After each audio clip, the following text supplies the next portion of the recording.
Assalamualaikum warahmatullahi wabarakatuh. Kembali lagi dengan saya Butia. Kali ini kita akan belajar tentang perkembangbiakan vegetatif tumbuhan. Materi yang akan dibahas adalah yang pertama, perkembangan vegetatif, kedua, perkembangbiakan vegetatif pada tumbuhan, ketiga, vegetatif alami pada tumbuhan, yang keempat, vegetatif buatan pada tumbuhan.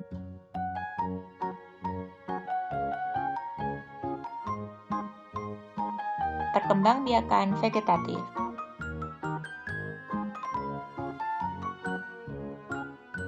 Perkembangbiakan vegetatif adalah perkembangbiakan tanpa diawali proses fertilisasi. Fertilisasi atau proses pembuahan adalah proses bertemunya sel jantan atau sperma dengan sel telur atau ovum. Jadi, perkembangbiakan vegetatif adalah perkembangbiakan tanpa adanya proses bertemunya sel jantan dengan sel betina atau sel telur.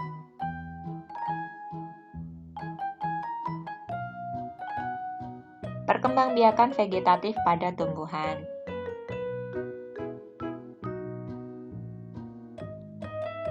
Pada materi sebelumnya kita telah mempelajari tentang perkembangbiakan generatif, yaitu diawali dengan penyerbukan.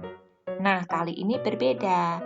Kali ini yang kita akan pelajari adalah perkembangbiakan vegetatif pada tumbuhan.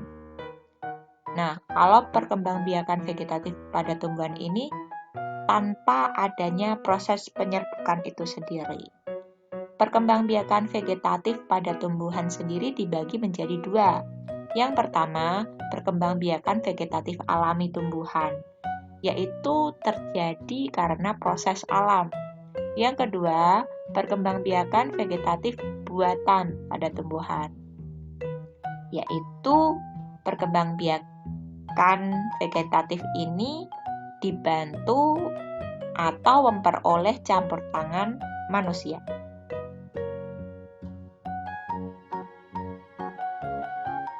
Vegetatif alami pada tumbuhan.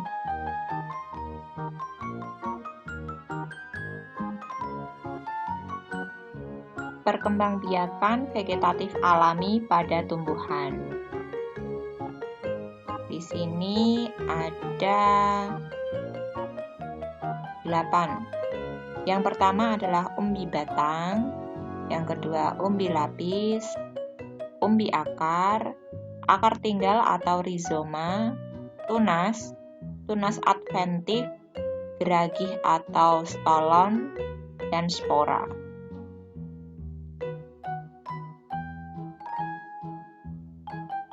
Umbi batang merupakan batang yang tumbuhnya di dalam tanah.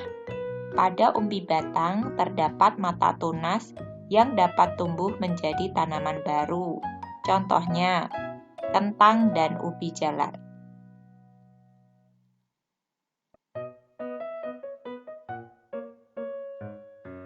Umbi lapis, pelepah daun yang bentuknya berlapis-lapis. Pada bagian atas umbi lapis akan tumbuh daun, sedangkan pada bagian bawah tumbuh akar.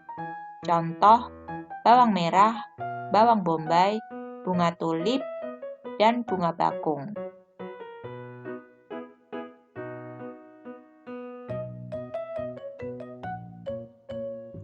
Umbi akar yang berfungsi sebagai penyimpan cadangan makanan.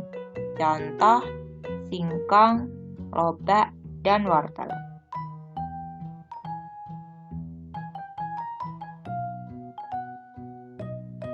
Akar tinggal atau rizoma, yaitu batang yang tumbuh mendatar di dalam tanah. Contoh, kunyit, jahe, lengkuas, kencur, dan temulawak.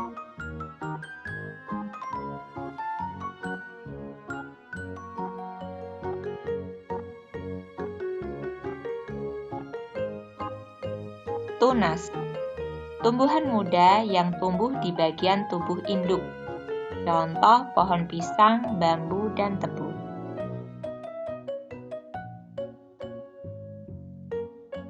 Tunas adventif adalah tunas yang tumbuh pada tepi daun atau akar tumbuhan. Contoh, tanaman cocor bebek, sukun, dan kesemek. Jika dilihat di gambar, itu adalah tanaman cocor bebek yang tepi daunnya tumbuh tunas-tunas baru atau tunas daun baru. Seperti itu.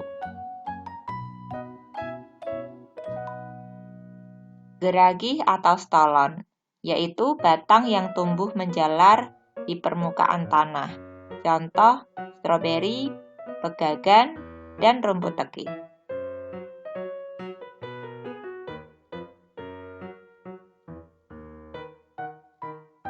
Spora, bagian tumbuhan yang berfungsi sebagai alat perkembangbiakan. Contoh, tumbuhan paku atau pakis dan lumut. Biasanya spora di tumbuhan pakis seperti suplir itu ada di balik tumbuhannya, ada di balik daunnya atau di tepian daun.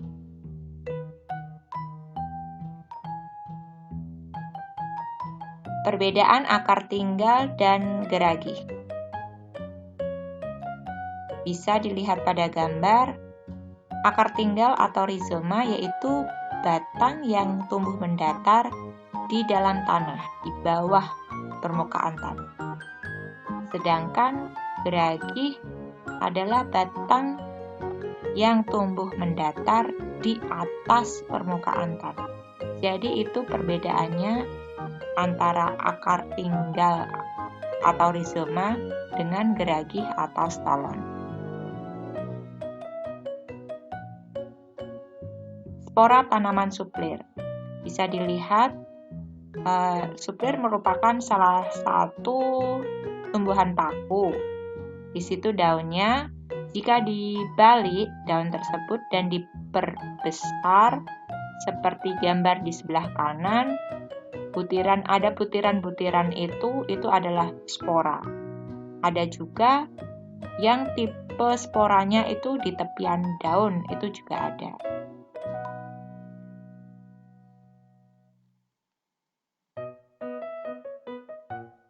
Vegetatif buatan pada tumbuhan.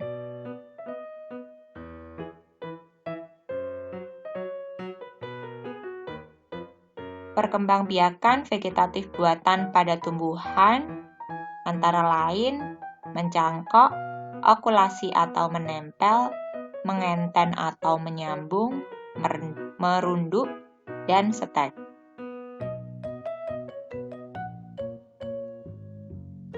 Mencangkok. Langkah-langkah dari mencangkok adalah sebagai berikut. Yang pertama, pilih batang yang akan dicangkok.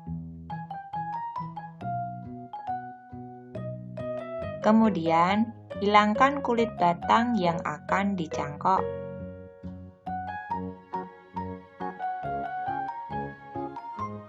Seperti itu ya. Jadi dihilangkan kulit batangnya seperti pada gambar.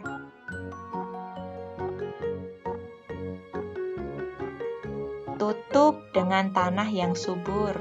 Kemudian bungkus dengan plastik yang telah dilubangi atau dengan serabut kelapa.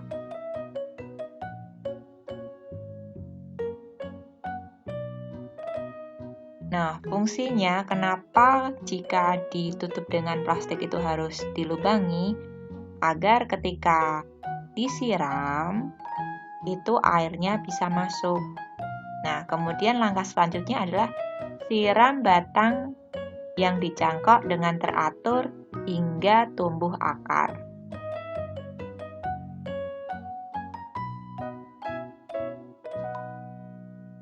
Setelah akar tumbuh, potong batang dan tanam terpisah dari tanaman induk. Tanaman yang dapat dicangkok adalah tanaman yang memiliki kambium. Contoh, mangga, jambu, dan rambutan.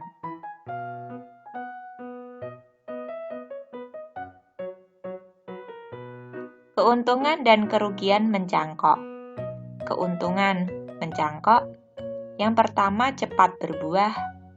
Kedua, sifat sama dengan induknya. Ketiga, pohon tidak terlalu tinggi. Kerugiannya, akar tanaman kurang kuat, sehingga tanaman itu mudah roboh. Kedua, berumur pendek. Okulasi atau menempel. Langkah-langkahnya adalah yang pertama, buatlah keratan pada batang. Nah, biasanya okulasi ini dilakukan pada dua tanaman yang beda pohon atau beda tanaman tapi masih sejenis. Yang selanjutnya adalah ambil mata tunas dari pohon lain. Tentunya masih sejenis ya.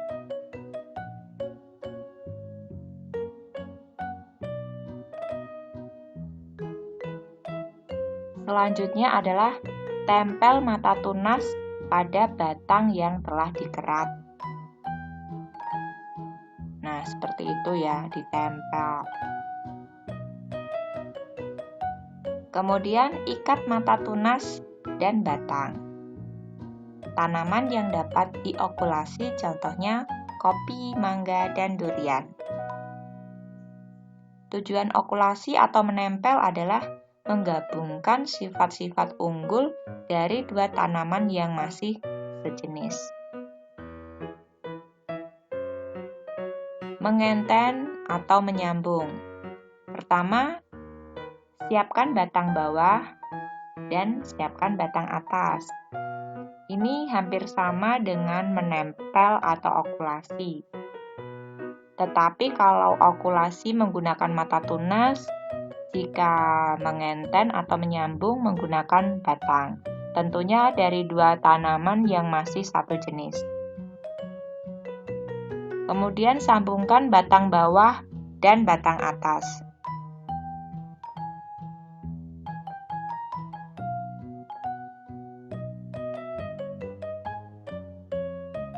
Seperti itu ya. Kemudian ikat sambungan batang bawah dan batang atas. Tanaman yang dapat disambung contohnya kopi, mangga, dan durian. Tujuan mengenten atau menyambung adalah menggabungkan sifat-sifat unggul dari dua tanaman yang masih sejenis.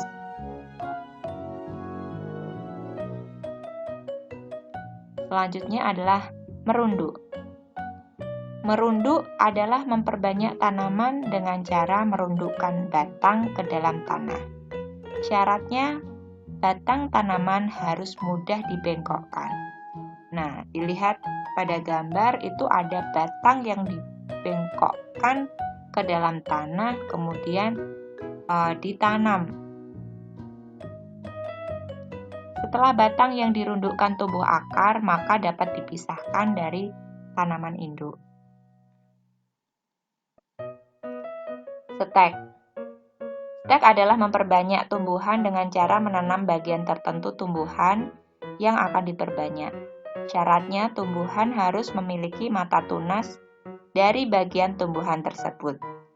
Stek dibedakan menjadi 3, yaitu stek batang, stek daun, dan stek tangkai. Stek batang contohnya singkong dan tebu, stek tangkai contohnya mawar, bunga sepatu, stek daun contohnya tumbuhan cocor bebek, dan sansevieria. Cara melakukan stek batang. Pertama, pilih tumbuhan yang memiliki mata tunas pada batang. Potong batang tersebut dengan bagian bawah berbentuk runcing.